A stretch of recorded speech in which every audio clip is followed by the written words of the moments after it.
সবাইকে ঈদ মোবারক ও শুভেচ্ছা। রাত পোহালেই ঈদ, ৮ দিন হাসপাতালে ৬ নবজাতকের মর্মান্তিক মৃত্যু। হাসপাতাল কর্তৃপক্ষের গাফিলতিকে দায়ী করলেন স্বাস্থ্যমন্ত্রী। রাজধানীতে সড়ক দুর্ঘটনায় প্রাণ গেছে ৪ জনের। শেষ দিনের ঈদযাত্রা কতটা স্বস্তির হলো, এসব বিষয় নিয়ে কথা বলতে আজকের আলোচনায় সবাইকে স্বাগত জানাচ্ছি। আমি Fakhrul Islam, RIL angle channel স্কয়ারবার নিবেদিত আজকের আলোচনার বিষয় সম্প্রতির ঈদ। এই শিরোনামে কথা বলতে আমার সঙ্গে দুজন অতিথি, এর মধ্যে একজন যুক্ত হয়েছেন, আরেকজন ইতিমধ্যে যুক্ত হবেন। আমার সঙ্গে রয়েছেন, আমি একটু পরিচয় করাতে চাই, আব্দুল্লাহ কাফি রতন, সাধারণ সম্পাদক, বাংলাদেশের কমিউনিস্ট পার্টি। আপনাকে স্বাগত জানাচ্ছি। এবং আমার সঙ্গে যুক্ত হবেন কামরুজ্জামান রতন, MP, সমাজ কল্যাণ বিষয়ক সম্পাদক, BNP। আমরা শুরুতে জনাব আব্দুল্লাহ কাফি রতন, আপনার মাধ্যমে আলোচনাটি শুরু করতে চাই। আজকে আমরা দেখলাম যে ৮ দিন হাসপাতালে ৬ শিশুর মৃত্যু, অর্থাৎ নবজাতকের মর্মান্তিক অস্বাভাবিক একটি মৃত্যুর ঘটনা ঠিক সকালেই ঘটেছে। অভিযোগ উঠেছে যে এসির গ্যাস লিকেজ থেকে হয়েছে, এমন অভিযোগ উঠছে। স্বাস্থ্যমন্ত্রী বলছেন যে কর্তৃপক্ষের গাফিলতি এটার জন্য দায়ী। এমন গাফিলতি আসলে আমরা কতদিন দেখব? আমরা তো এর আগে অনেকগুলো ঘটনা আমরা লক্ষ্য করেছি। ধন্যবাদ আপনাকে, আপনার মাধ্যমে এবং দেশ টিভির দর্শক শ্রোতাদেরকে ঈদ মোবারক। আগামীকাল মানে আজকেই সকালবেলায় আমাদের ঈদ উদযাপন শুরু হবে। কিন্তু ঈদ শুরুতেই যেই মর্মান্তিক ঘটনা দিয়ে আমাদের দিনটা শুরু হলো আজকে, সেটা হচ্ছে সকালবেলা ঘুম থেকে উঠেই আমরা সবাই দেখলাম ৬ জন নবজাতক শিশু তারা মৃত্যুবরণ করেছে, যাদের বয়স 1 থেকে 3 দিন। এবং এটা খুবই মর্মান্তিক আমাদের জন্য যে এই ধরনের ঘটনা আমাদেরকে গত কয়েকদিন ধরে, গত ৭৩ দিনে ৫৬০ জন শিশু হাম অথবা হামের উপসর্গ নিয়ে মৃত্যুবরণ করেছেন। প্রায় ৫০,০০০-এরও বেশি শিশু হাম বা তার উপসর্গ নিয়ে দিনাতিপাত করছে। এর মধ্যে এই ধরনের একটা মর্মান্তিক ঘটনা, সেটা আমাদেরকে খুবই ব্যথিত করেছে। এবং আপনি চিন্তা করেন, একজন মা যিনি 10 মাস গর্ভধারণ করেছেন, তিনি প্রচণ্ড কষ্ট সহ্য করে সন্তান জন্ম দিয়েছেন, সেই সন্তান চোখের সামনে মানে মৃত্যুবরণ করছে। এটা কত বড় ট্র্যাজেডি হতে পারে। এবং যারা হাসপাতাল কর্তৃপক্ষ, আমি যতটুকু জানি ৮ দিন হাসপাতাল হচ্ছে শিশু জন্মদানের জন্য খুবই মানে পরিচিত, এবং আমাদের পরিচিত অনেক মানুষের, অনেক দম্পতির শিশু জন্ম নিয়েছে ৮ দিন হাসপাতালে। ফলে তাদের দিক থেকে এই ধরনের একটা মানে অবহেলা, যেটাই হোক, দুর্ঘটনা তারা বলছে বা অন্য কিছু বলছে, সাফোকেশন বলছে, কিন্তু অনেকেই বলছেন যে তাদের এসি লিকেজ হয়ে সেখানে মারা গেছে। এইগুলি তদন্ত করে নিশ্চয়ই বের হবে যে কার দোষে এই ঘটনাগুলি ঘটছে। কিন্তু এটা তো একটা অবহেলা। ডেফিনেটলি এই হাসপাতালে মানুষ আসে মানে স্বস্তির জন্য, মানুষ আসে নিরাপদ সন্তান জন্মদান করার জন্য। সেখানেই যদি তার সন্তান মৃত্যুবরণ করে, তার চেয়ে বড় দুর্ভাগ্যজনক ঘটনা আর কিছু হতো না। আমি আমাদের পার্টির পক্ষ থেকে এবং আমার ব্যক্তিগত পক্ষ থেকে এই ঘটনার খুবই একবারে নিবিড় পর্যবেক্ষণ করে, নিবিড় আপনার তদারকি করে বের করা উচিত যে কার গাফলতির কারণে এই ঘটনাটা ঘটেছে। এবং কমিটি তো হয় আমাদের দেশে কমিটি হওয়া মানে হচ্ছে ঘটনা ধামাচাপা দেওয়া। এবং দেখেন, এই যে সরকার, আমরা তো ২৪ সালে একটা গণঅভ্যুত্থান করেছিলাম। আমরা আসলে কতটা সচেতন হই এই ধরনের ঘটনাগুলো থেকে? আমি সেই জায়গায় আসছিলাম যে আমরা তো ২৪ সালে একটা গণঅভ্যুত্থান করেছিলাম। সেই গণঅভ্যুত্থানের লক্ষ্যটাই ছিল যে পুরো ব্যবস্থার পরিবর্তন। দেখেন, এই ঈদ যাত্রায় কিন্তু সেই ব্যবস্থার পরিবর্তন হয়নি। আপনি আজকে সকালবেলা আমি একজন মন্ত্রীর, সকালবেলা না, দুপুরের দিকে একজন মন্ত্রীর MPর একজন ফেসবুক স্ট্যাটাস পড়তেছিলাম যে উনি নিজেই প্রায় 12 ঘন্টা ধরে ঢাকা থেকে টাঙ্গাইল পর্যন্ত যেতে পারেন, উনি যাবেন রাজশাহীতে। তো ফলে ওই যে জ্যামের কারণে মানুষের যে ভোগান্তি, সেটা কিন্তু আবার ফিরে আসছে। মন্ত্রী বলছে যে ঈদ যাত্রায় কোনো ভোগান্তি নাই, স্বস্তিতে যাচ্ছে মানুষ, কিন্তু মানুষ বলছে তারা ভোগান্তির মধ্যে আছে। এই যে প্রক্রিয়াটা, সেটা তো হচ্ছে মানে ডিনায়াল প্রক্রিয়া, যে আমি মানুষকে স্বস্তি দিতে পারছি না কিন্তু আবার আমি অস্বীকার করছি। এই প্রক্রিয়াটা মানে আমাদের যে এই এত রক্তদান, এত আত্মদান, সেই যে নতুন একটা ব্যবস্থার জন্য, নতুন একটা বন্দোবস্তের জন্য, সেটা কিন্তু মানে মানে একেবারেই ম্লান করে দিচ্ছে। আমি আপনার কথা সূত্র ধরে আরেকটি বিষয় বলতে চাই যে আমরা গতকাল দেখেছি যে ট্রাকে করে যখন মানুষ বাড়ি ঈদ করতে বাড়ি যাচ্ছিল, 15 জন খুব মর্মান্তিক ভাবে, হ্যাঁ, এরা তো শ্রমজীবী মানুষ, এরা শ্রমজীবী এবং মানুষ। আজকেও দুটি বাসের মুখোমুখি সংঘর্ষে 4 জন প্রাণ হারিয়েছে ঢাকাতেই, এই নদ্দাতে। মানে এগুলোকে আসলে কিভাবে ব্যাখ্যা করবেন? একটা হচ্ছে দেখেন, মানে আপনি 24-এর গণঅভ্যুত্থানে সবচেয়ে বেশি মানুষ যারা জীবন দিচ্ছে তারা হচ্ছে শ্রমজীবী মেহনতি মানুষ। এই যে মানুষগুলি আপনার নওগাঁ থেকে আসলো, গ্রাম থেকে আসছে, শহরে রোজগার করে গ্রামে ফিরে যাচ্ছে, তাদের কাছে বাসে যাওয়ারও কিন্তু টাকা নেই, তারা ট্রাকে করে যাচ্ছে। এবং রডের যেই ট্রাক, সেই ট্রাকের উপর করে, এমনি এটা লোডেড এবং হেভি লোডেড, তার উপরে আরো ধরেন এরকম 17-18 জন মানুষ বা আরো বেশি মানুষ সেটার উপরে উঠেছে, এবং সেটা দেখার মতো কেউ নাই। কিন্তু রাস্তায় কিন্তু আইন শৃঙ্খলা বাহিনী আছে। এই ধরনের যাতায়াত তো নিষিদ্ধ। এই নিষিদ্ধ যাতায়াত কিন্তু কেউ দেখবার মতো নাই। যে আপনার ট্রাক চাইলেই যে লোক পরিবহন করতে পারবে, এটা মানে গণপরিবহন তো না, এটা হচ্ছে মাল পরিবহনের বাহন। ফলে এই যে বিষয়গুলি দেখার যে দায়িত্ব, সেই দায়িত্বটা কিন্তু কেউ পালন করে নাই। এই হতভাগ্য মানুষগুলি যারা মানে যে আমরা বলি যে মানে বাসে চড়ে যে যাবে, মানে ডাইরেক্ট বাস না, এসি বাস না, মাল পরিবহনের একটি গাড়িতে করে মানুষকে পরিবহন করতে হবে। এইটাই আমি বলছি যে এই যে পরিবর্তনটা কেউ চাইলেও এটা করতে পারবে না। এটা তো মানে আইনত নিষিদ্ধ। আপনি দেখেন ট্রেনের উপরে চড়ে, ট্রেনের বগিতে চড়ে মানুষ যাচ্ছে, প্রচন্ড বৃষ্টির মধ্য দিয়ে বগিতে চড়ে, মানে ছাদে চড়ে যাচ্ছে, ইঞ্জিনে চড়ে যাচ্ছে। এইটা তো দুর্ঘটনা ঘটার সমূহ সম্ভাবনা আছে। তো আমাদের রাষ্ট্র, আমাদের আইন শৃঙ্খলা বাহিনী, আমাদের অন্য যে মানে এই সড়কে যারা নিরাপত্তা দেওয়ার দায়িত্বে আছেন, তাদের দায়িত্বটা কি? তাদের দায়িত্ব হচ্ছে মানুষের যাতায়াতটাকে নিরাপদ করা।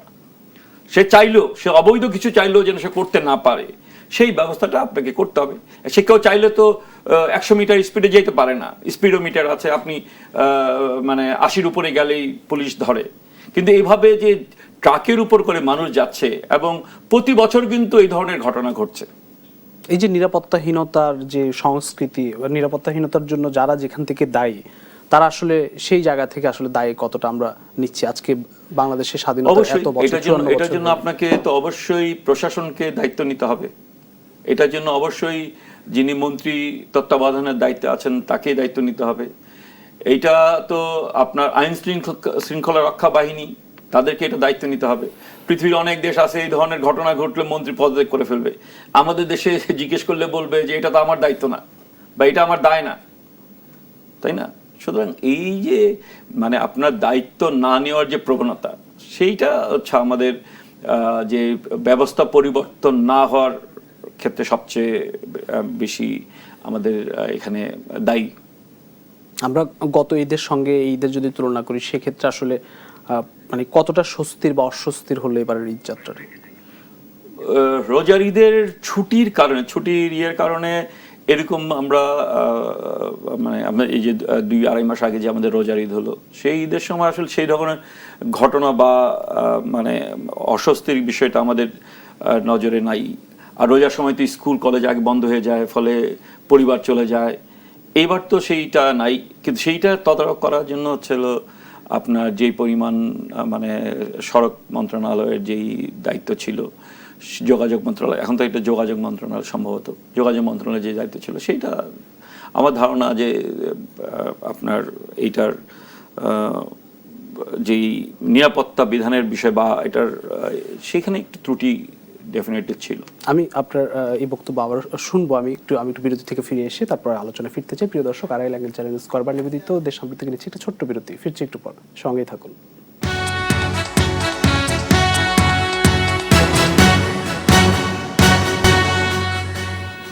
আড়াই অ্যাঙ্গেল চ্যানেল করবার নিবেদিত দেশ সাম্প্রতিক আরো একবার স্বাগত জানাচ্ছি। আমার সঙ্গে যুক্ত হয়েছেন জনাব কামরুজ্জামান রতন, সংসদ সদস্য, সমাজ কল্যাণ বিষয়ক সম্পাদক, বিএনপি। আপনাকে স্বাগত জানাচ্ছি।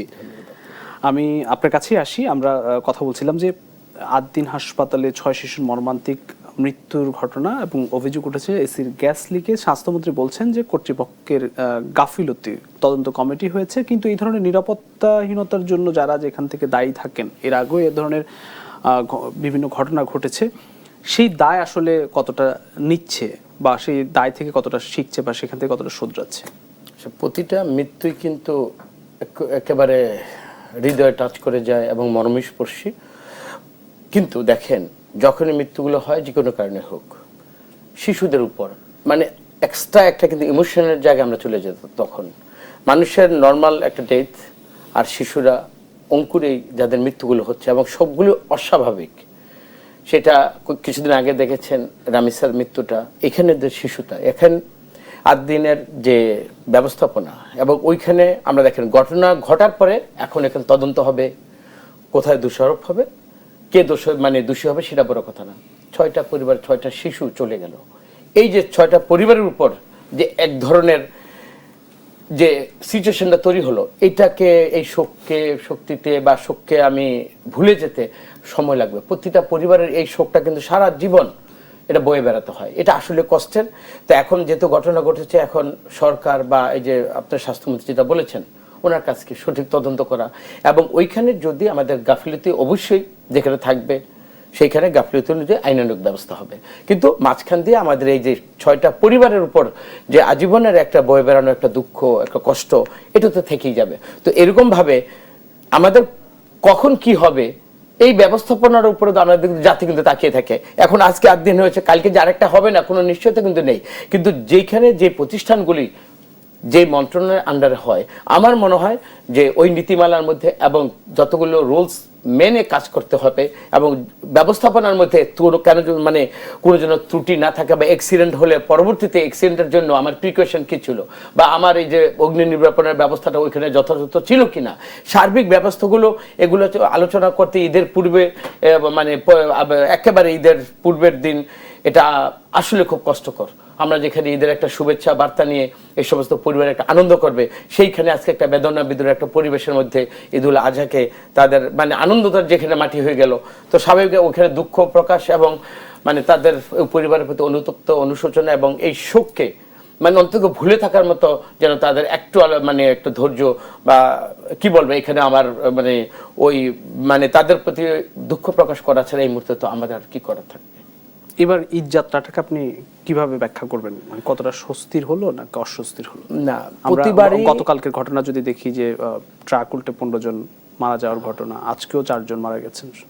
আসলে দেখেন, অ্যাক্সিডেন্ট তো অ্যাক্সিডেন্টই। প্রতিবারই আমরা সরকারের তরফ থেকে বা সমস্ত কনসার্ন যতগুলো ডিপার্টমেন্ট থাকে সবাই বলে যে আমরা এমনভাবে আমরা ব্যবস্থা করবো এখানে কোনো অ্যাক্সিডেন্ট না হয়। ব্যবস্থার ক্ষেত্রে বা বলার ক্ষেত্রে কিন্তু কখনই আমরা দেখি নাই যে কেউই বলে না যে আমাদের দায়িত্বহীনতার বা আমরা দায়ভার নিব বা কোনো কারণে এটা অ্যাক্সিডেন্টটা হোক, কেউ কিন্তু এই দায়িত্ব পূর্বে কখনো স্বীকার করে না। কিন্তু অ্যাক্সিডেন্ট যখনই ঘটে যায় দেখা গেল ওইখানে আপনি যে ট্রাকের আমি যতটুকু শুনেছি ড্রাইভার একটা মানে একটা ঘুমের আবার মধ্যে ছিল আর কি, তো ড্রাইভারের একটা ভুলে হোক কিন্তু এতগুলো প্রাণ তো চলে গেল। তো সবকিছু কিন্তু গভর্নমেন্টের প্রিকশন থাকে এবং সবাই আমরা বলি যে মানে আমরা ব্যক্তিগতভাবে আমি ঢাকা মাওয়া রোড বলেন, তারপর আমার দাউদকান্দি আমার নিজের এরিয়া, ওইখানে আমরা পুলিশকে আমরা সবসময় বলেছি আপনারা এমনভাবে থাকেন অন্তপক্ষে এই এরিয়াটা যখন পাস হবে কোনো ধরনের ছিনতাই, রাহাজানি, ডাকাতি প্লাস এই ধরনের দুর্ঘটনা মানে এড়াবার জন্য যতগুলো আমাদের ব্যবস্থা পুলিশের তরফ থেকে নেওয়া দরকার, ট্রাফিকের ব্যবস্থা থেকে নেওয়া দরকার, আমরা কিন্তু স্থানীয় প্রতিনিধি হিসাবে আমরা ব্যবস্থাটা নিয়েছি। তো যাই হোক আমাদের এলাকা আমাদের হয়নি, বাট অন্য এলাকায় হয়তো ব্যবস্থায় অবশ্যই ছিল, কিন্তু অ্যাক্সিডেন্ট এইখানেও তাদের জন্য সমবেদনা, দুঃখ প্রকাশ এবং পরবর্তীতে কেন হলো এইটার যদি ব্যবস্থাপনা আমাদের মধ্যে তদন্ত যদি বেরিয়ে আসে সেখানে ভবিষ্যতে যেন না হয় এই প্রিকশনগুলো আমাদের নেওয়াটাই আমাদের উচিত। জি ধন্যবাদ। আমি জনাব আব্দুল্লাহ কাফি রতন আপনার কাছে একটু আসি। আপনার কথা শুনছিলাম যে ঈদ যাত্রা আসলে কতটা স্বস্তির হলো আপনি বলছিলেন, কি বলবেন? না, আমি তো যেটা মনে করি যে প্রস্তুতির তো ঘাটতি, মানে মিটিং সিটিং আলোচনা সিদ্ধান্ত গ্রহণ কিভাবে করবে সেগুলি তো ঈদের আগ থেকে শুরু হয়। এবারও তাই হয়েছিল, কিন্তু মানে এই যে ঈদ যাত্রাটায় বিশেষ করে ট্রাকে করে যে প্রতি বছর মানুষ ঘরে ফিরে এবং সেই ফেরার ক্ষেত্রে প্রতি বছরই এই ধরনের দুর্ঘটনা ঘটে। তো এই যে প্রিকশনটা নেওয়া যে এই ধরনের যাত্রা যেন না হয়, এটা ঠিক যে যারা ফিরছে তারা শ্রমজীবী মেহনতি মানুষ, তাদের বাসে করে ঈদের সময় বাসের ভাড়া বেড়ে যায়। সরকার বলে ভাড়া বাড়ে না, কিন্তু আমরা যখন নিজেরা যাত্রী হই তো আমরা দেখি যে ভাড়া অনেক বেড়ে যায়। ফলে অনেকের পক্ষে সেই ভাড়া সংকুলন করা সম্ভব হয় না। এবার কি ভাড়া বেড়েছে? আমি নিজে এবার যেহেতু আমি জানি না, কিন্তু অনেক কাছে শুনছি যে ভাড়া বর্ধিত ভাড়া নেওয়া হচ্ছে। তো সুতরাং এই যে প্রক্রিয়াটা হচ্ছে যে প্রস্তুতি আর বাস্তবায়ন, এটার মধ্যে একটা ফারাক নিশ্চয়ই আছে। সেই ফারাক থাকার কারণেই ট্রাকে চড়ে মানুষ বাড়ি ফিরছে এবং ট্রাকের গতি নিয়ন্ত্রণ হারিয়ে আপনার এই ধরনের ঘটনা ঘটছে। আর আমি আগের ইয়েতে বলেছিলাম যে এবার ঈদের যে এই ভোগান্তি, মানে রাস্তায় অনেক সময় অতিবাহিত করা, সেইটা গতবারের চেয়ে এবার একটু বোধহয় বেশি। এবং একজন এমপি সাহেবের উদাহরণ দিয়ে আমি বলছি যে উনি গতকাল রাত 11:38 রওনা দিয়েছেন, মানে আজকে সকাল 11টা-12টা পর্যন্ত তিনি টাঙ্গাইল পার হতে পারেন নাই, মানে আপনার যমুনা ব্রিজ পার হতে পারেন নাই। উনি যাবেন রাজশাহী বা আরো দূরে।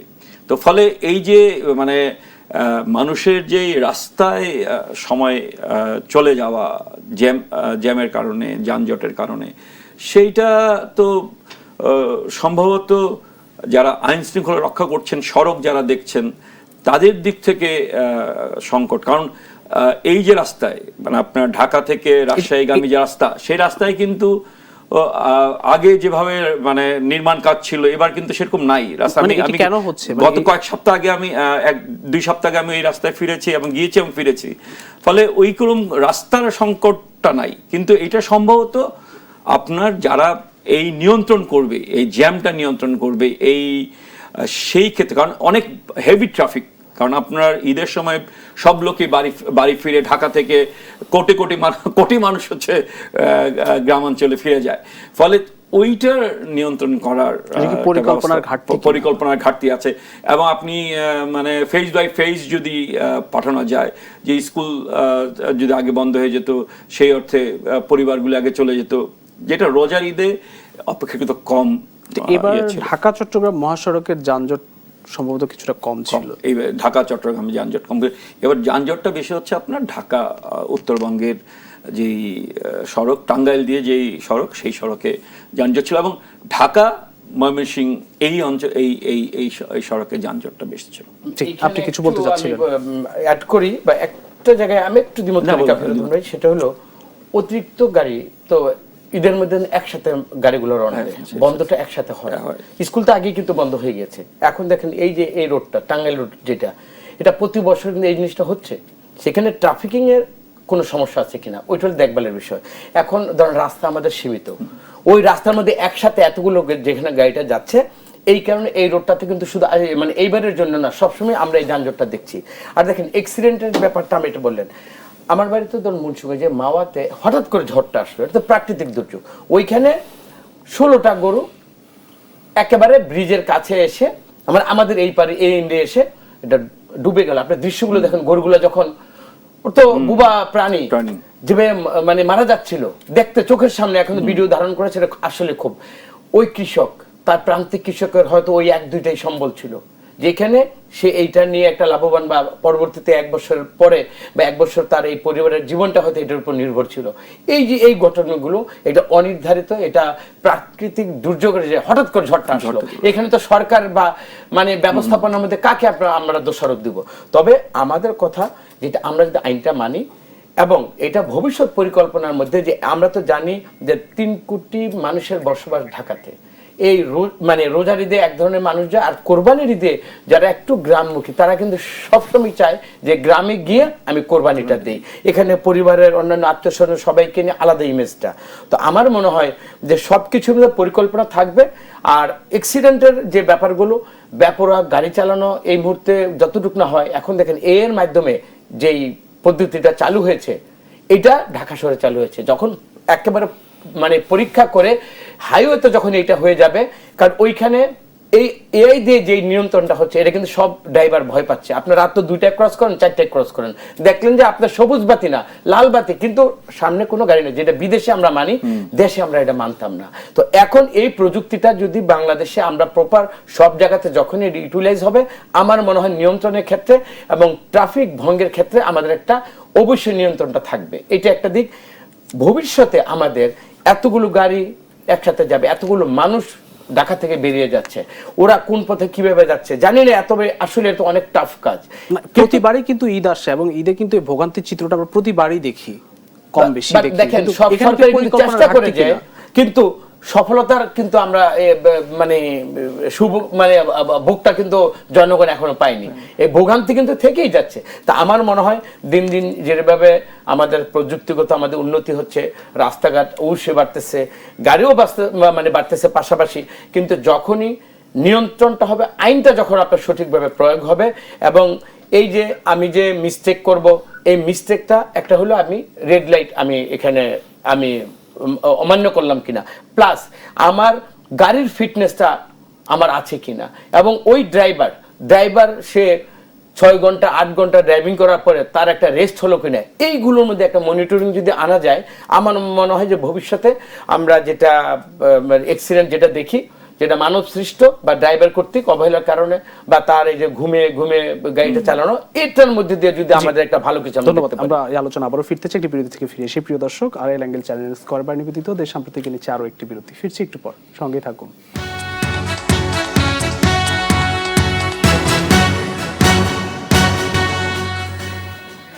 আর এল অ্যাঙ্গেল চ্যানেল স্কয়ার নিবেদিত দেশ সাম্প্রতিক আরো একবার স্বাগত জানাচ্ছি। আমরা একদম শেষ পর্যায়ে চলে এসেছি। আমি জনাব আব্দুল্লাহ কাফি রতন আপনার কাছে আসি। আমরা একটু হাম নিয়ে কথা বলতে চাই। হামে আজও 5 জনের মৃত্যু হয়েছে, আপনি এর আগে 560 জন শিশুর মৃত্যুর কথা বলছিলেন। আমরা যতটুকু জানি যে অন্তর্বর্তীকালীন সরকার বা তার আগে থেকে প্রতিরোধমূলক যে ব্যবস্থাগুলো নেওয়া দরকার ছিল, টিকা, সেগুলো আসলে আনা হয়নি বা দেয়া হয়নি। এখন আসলে মানে করণীয়টা কি? এখনো এটি বেসামাল অবস্থায় রয়েছে। হ্যাঁ, এটা ঠিক যে আপনার হামের যেই টিকার বিষয়টা করোনার পর থেকেই ওই সময় যে আওয়ামী লীগ সরকার ছিল, তারাও মানে ক্রয়ের ক্ষেত্রে মানে উদাসীনতা ছিল। অন্তর্বর্তীকালীন সরকার তো খুবই মানে ক্রিমিনাল অফেন্সের মতো মানে অপরাধ করেছে। তারা তাদেরকে আপনার ইউনিসেফের যে বাংলাদেশের প্রতিনিধি রানা ফ্লাওয়ার্স, তিনি তো মানে খুব সাহসের সাথেই বলেছেন যে মিনিমাম 10 বার তাদেরকে সতর্ক করা হয়েছে, 5 বার চিঠি দেওয়া হয়েছে, কিন্তু এই বিষয়টা নিয়ে অন্তর্বর্তীকালীন সরকার কোনো নজর দেয়নি। এবং এটা আমি সত্য মিথ্যা জানি না, সেই সময় স্বাস্থ্য উপদেষ্টা যিনি ছিলেন নূরজাহান বেগম, তিনি তো মানে সাক্ষাৎকারেই বলেছেন যে টিকা কেনার দায়িত্ব আমার ছিল না, আমরা আসলাম সংস্কার করার জন্য।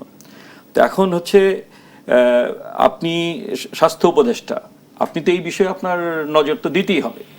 এবং এইটা নিয়ে যে আমাদের শিশুদের জীবন, সেটা যে এক ধরনের সংকটের মধ্যে পড়তে পারে, সেই বিষয়টা তো আপনাকে ইউনিসেফও আপনাকে সতর্ক করেছে, এবং যারা কি বলে স্বাস্থ্য অধিদপ্তরে কাজ করেন তারাও মানে কি বলে তাকে সতর্ক করেছে যে বা বলেছে। এখন কি কারণে তারা এইটাকে ইগনোর করলো, উদাসীন থাকলো, সেটা আমি মনে করি একটা তদন্ত কমিটি হওয়া উচিত।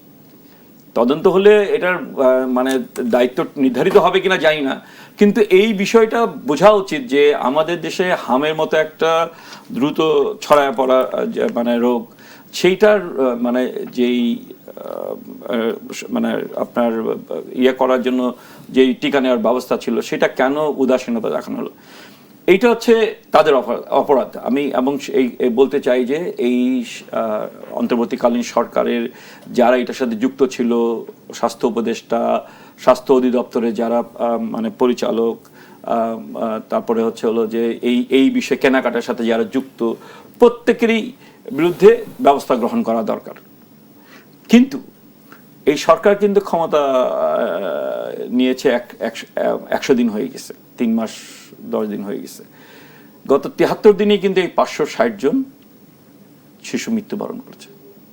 এবং মানে তার কি বলে হামের অনুষঙ্গ এগুলিতে মারা গেছে। 50,000-এর মতো মানে শিশু তারা হলো আক্রান্ত হয়েছে। সরকারের দিক থেকে দেখেন, সরকার কিন্তু এটা জানতেও পেরেছে। রাজশাহী মেডিকেল কলেজে যখন একসাথে 18টা শিশু মারা গেছে, তখন কিন্তু আমরা প্রথম বুঝতে পারলাম যে বাংলাদেশে হামের প্রাদুর্ভাব দেখা দিয়েছে। ফলে এই যে ওই সরকার যদি অবহেলা করে থাকে, এই সরকার এক ধরনের উদাসীনতা ছিল। স্বাস্থ্যমন্ত্রী চেষ্টা করছেন, এখন প্রচুর দৌড়ঝাঁপ করছেন, এবং আমার বন্ধু যারা স্বাস্থ্য মানে ব্যবস্থার মধ্যে আছেন তারাও বলছেন যে অনেক চেষ্টা হচ্ছে যে কিভাবে এটা দূর করা যায়। কিন্তু এই যে মানে যে শিশুগুলি মারা গেল, রতন ভাই বলছেন যে প্রত্যেকটা শিশুর মৃত্যুই কিন্তু খুবই হৃদয় বিদারক, এবং এটা অবশ্যই হৃদয় বিদারক। এখানে অনেকগুলি ঘটনা আছে। একটা দম্পতি আছে যারা 10 বছর চেষ্টা করে সন্তান পেয়েছে, এবং তাদের সেই সন্তান হামে মারা গেছে। এখানে যমজ 2 মানে ভাই বোন ছিল, তারা হামে মারা গেছে। তো এইগুলি তো ফ্যামিলিগুলির জন্য যেই বড় ধরনের সংকট নিয়ে আসে, মানসিক সংকট, ট্রমা নিয়ে আসে, সেই ট্রমা থেকে তো তারা বের হতে পারবে না। ফলে আমি আমার দিক থেকে এবং আমাদের পার্টির দিক থেকে আমরা এটা স্পষ্ট করে বলি যে হাম নিয়ে যারা অবহেলা করেছে তাদের এটা একটা ক্রিমিনাল অফেন্স, তাদের বিরুদ্ধে ব্যবস্থা গ্রহণ করতে হবে, সরকারকে তাদের বিরুদ্ধে ব্যবস্থা নিতে হবে। আর এই সরকারকে আমি বলবো যে আপনারা একটা মানে 2/3 মেজরিটি নিয়ে আপনারা ক্ষমতা এসেছেন, মানুষের আস্থা আপনাদের উপর আছে এখন পর্যন্ত। সেই আস্থা রক্ষা করার জন্য আপনাদের সর্বাত্মক চেষ্টা গ্রহণ করতে হবে, এবং সেই সর্বাত্মক চেষ্টা গ্রহণ করা হচ্ছে এই মৃত্যুর মিছিল আপনাদেরকে থামাতে হবে। জি, ধন্যবাদ। আমি জনাব কামরুজ্জামান রতন আপনাকে দিয়ে শেষ করতে চাই। হামে যে মৃত্যু খুবই আশঙ্কাজনক। আসলে হামের যে মৃত্যু প্রতিদিনই মারা যাচ্ছে, এটি কোনোভাবেই এই সারি কিন্তু মৃত্যুর সারি থামানো যাচ্ছে না। সরকারের দিক থেকে আসলে চেষ্টার কোনো ঘাটতি বা আপনাদের সরকারি কোনো দেখেন কিনা, বা আর কি করণীয় থাকতে পারে? দেখেন, আমি মুন্সিগঞ্জ 3 আসনের আমি এমপি, একটা সরকারের দায়িত্ব।